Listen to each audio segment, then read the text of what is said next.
Hello my beautiful makers, welcome to the house of Hera. I'm so excited you're here. This is my very first video and today we're going to make something very simple, cozy and beginner friendly together. If you've never touched a crochet hook before, don't worry at all. I'll walk you through everything you need to know step by step to get you going with your first crochet project. Let's get started.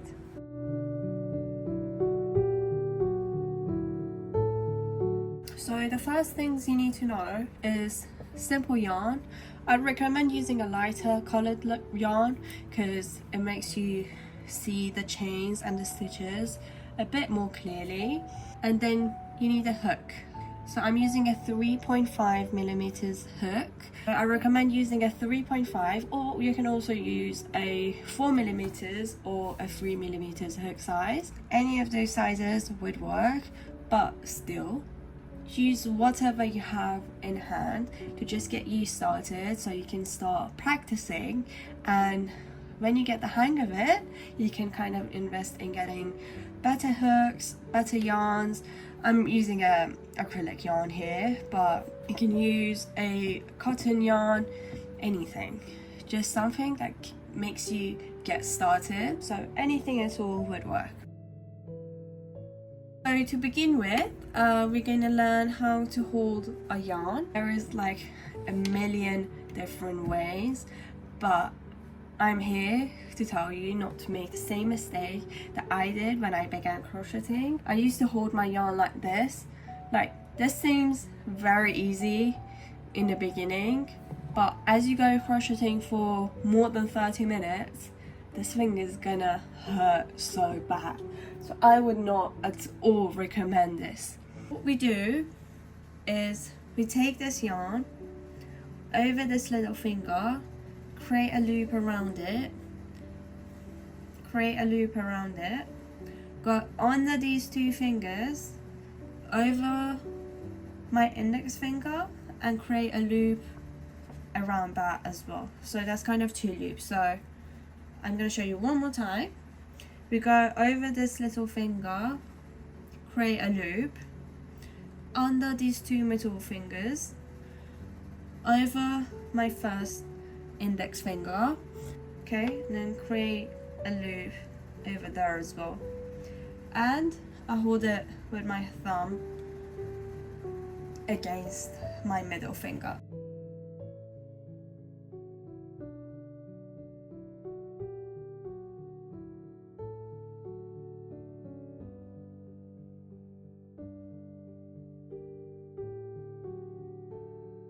Okay, so what we're going to do next is learn how to make a slip knot together. I take the yarn and put over these two fingers, hold it with my thumb, go around, cross.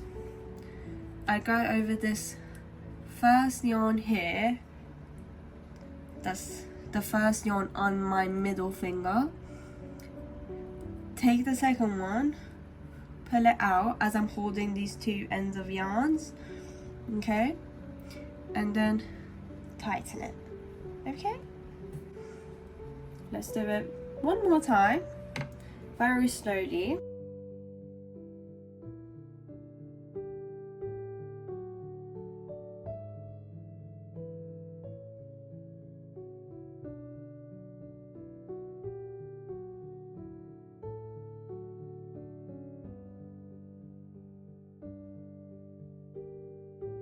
Okay, there is also another way, I'd say kind of easier. So I hold these two end of yarn, so one of the shorter ones that we're not going to use, and then a longer one that's connected to the ball of yarn.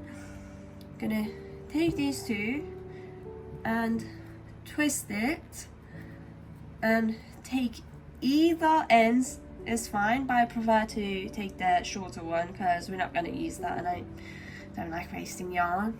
And pull it out, and then insert my crochet hook in that loop and tighten it like that. Okay, I'm gonna do that just one more time.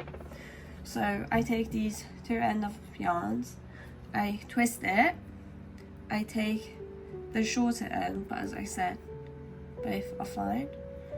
Insert my hook into the loop like that, then tighten it. That's how I personally prefer to making a slip knot, but I just showed you the other one as well, because in other type of tutorials I might show you different, and it's also again based on how you feel comfortable making that slip knot. Okay, so once you have the slip knot, you can start your project basically. So now we're going to learn the chain stitch, and that's the foundation of so many crochet patterns. Think of this as your crochet alphabet. Once you know this, you can build anything, and absolutely anything. As we have the slip knot, cross over and pull through. And that's how you have your first ever chain. Cross over yarn and pull through. Cross over and pull through. Cross over and pull through. Okay, so this is kind of how your chains should look. A term that you may come across quite a lot crocheting is tension. So what tension is about how tight or loose you make your chains and stitches. I can create more tension by basically leaving no loose bit, so pulling the yarn out as much as I can and create a chain like that, or I can have a very loose tension by kind of chaining very loosely. So I pull the loop so it's very loose, and also don't put much tension in this finger whilst pulling the yarn, so making a loose chain like that, as you can see.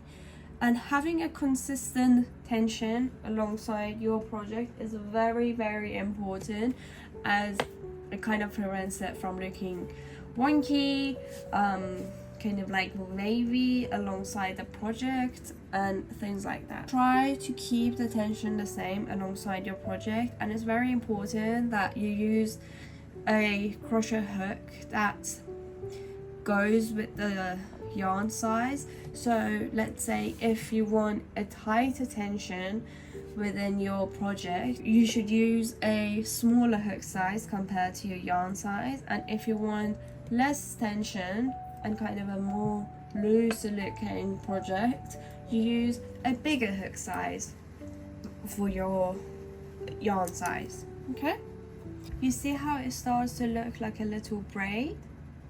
That's your chains. If yours look looser or tighter to begin with, that's completely okay. We all have our own style, and it will even out with practice, as I said. And you can also always control the tension with the hook size and the yarn size. And that's it for today. We've learned how to hold the yarn and hook, how to make a slip knot, and how to chain. With just these basics, you've already taken your first step into crochet, and I'm very proud of you. Don't forget to practice this and watch my next video on how to make a single crochet stitch, a half double crochet stitch, and a double crochet stitch, and a triple crochet stitch. That would be kind of your basic stitches that will get you going with your very first project, and you can almost do anything with these 4 crochet stitch basics. If you enjoyed this video, I would love for you to subscribe to House of Hera. This is just the beginning. I'll be sharing lots of beginner friendly tutorials, cozy projects, and tips to help you fall in love with crochet as much as I did. Leave me a comment letting me know how your first chain went. I'd love to hear from you, and also let me know on what kind of videos you want to see and what kind of tutorials you're interested, and if you can't find a tutorial online, I would love to do that for you. Don't forget to comment, like, and subscribe. Thanks for crocheting with me, and I'll see you in my next video. Bye!